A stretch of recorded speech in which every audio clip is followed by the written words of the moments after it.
तुम्हाला पण वाटतंय ना की रोज गळणारा केस म्हणजे हेअरफॉल आहे? तर थांबा, इथेच तुम्ही चुकताय. मी अरुंधती तुम्हा सर्वांचं पुन्हा एकदा स्वागत करते माझ्या टिप्स अँड मच मोर या चॅनलमध्ये. आणि आज आपण बघणार आहोत हेअरफॉल आणि हेअर ब्रेकेज याच्यामधला फरक. दररोज 50 ते 100 केस गळणं अगदीच नॉर्मल आहे बरं का. आता रोज गळणारा केस म्हणजे हेअरफॉल नव्हे, हे लक्षात घ्या आधी. तर हेअरफॉल कसा ओळखायचा? जो केस गळला आहे त्याच्या टोकाला व्हाईट बल्बवर व्हाईट कलरचा डॉट असतो, याचा अर्थ तो केस मुळापासून उखडला गेला आहे किंवा गळला गेला आहे, म्हणजेच हा हेअरफॉल आहे. आणि पडलेले केस अगदी छोटे छोटे तुकडे तुकडे असतील तर तो नक्कीच हेअर ब्रेकेज आहे, हे समजून घ्या. हेअरफॉल आणि हेअर ब्रेकेज तर समजलं, तर आत्ता आपण याची कारणं पण समजून घेऊयात. तर हेअरफॉल नक्की कशामुळे होतो? Number 1, stress.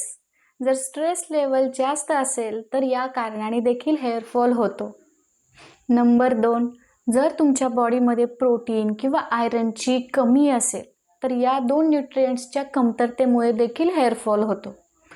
नंबर 3, जे लेडीजमध्ये जास्त बघायला मिळतं ते म्हणजे हार्मोनल चेंजेस. जर बॉडीमध्ये खूप सारे हार्मोनल चेंजेस होत असतील तरीसुद्धा हेअरफॉल होतो. आत्ता बघूयात हेअर ब्रेकेजेसची कारणं नक्की काय असतात. नंबर 1, ज्यांचे केस ड्राय आणि डॅमेज असतात त्यांच्यामध्ये हेअर ब्रेकेज हा खूप सारा असतो. नंबर 2, आपण केसांच्यासाठी स्ट्रेटनर वापरतो, ड्रायर वापरतो किंवा कोणतेही असे टूल्स जे हीट प्रोड्यूस करतात आणि ती हीट डिरेक्टली आपल्या केसांच्या कॉन्टॅक्टमध्ये येते. तेव्हा जास्त हीट प्रोडक्शनमुळे आपले केस हे ब्रेक होतात, मधून मधून तुटायला लागतात, कारण ते वीक बनतात. तर या कारणाने देखील हेअर ब्रेकेज होतो. नंबर 3, जर तुम्ही ऑइलिंग करत नसाल केसांना किंवा शॅम्पू नंतर कंडिशनर यूज करत नसाल तरीही हेअर ब्रेकेज होतो.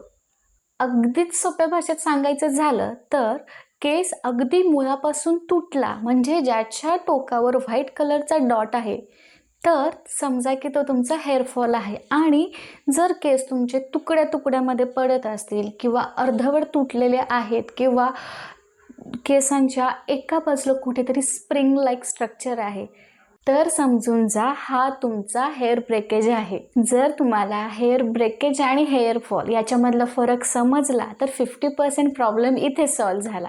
जे केस रोज गळत आहेत याचं मेन कारण जर तुम्हाला समजलं किंवा हेअरफॉल आणि हेअर ब्रेकेज हे जरी तुम्हाला ओळखता आलं तर हेअर प्रॉब्लेमचा विचार करताना तुम्हाला एक योग्य दिशा नक्की मिळेल. आजचा हा व्हिडिओ तुम्हाला कसा वाटला? आवडला असेल तर तुमच्या फ्रेंड फॅमिलीसोबत शेअर करा, लाईक करायला बिलकुल विसरू नका. आणि हो, अजूनही चॅनलला सबस्क्राईब केलं नसेल तर जरूर करा. भेटूयात अशाच खूप साऱ्या मस्त मस्त टिप्ससोबत पुढच्या व्हिडिओमध्ये. नमस्कार.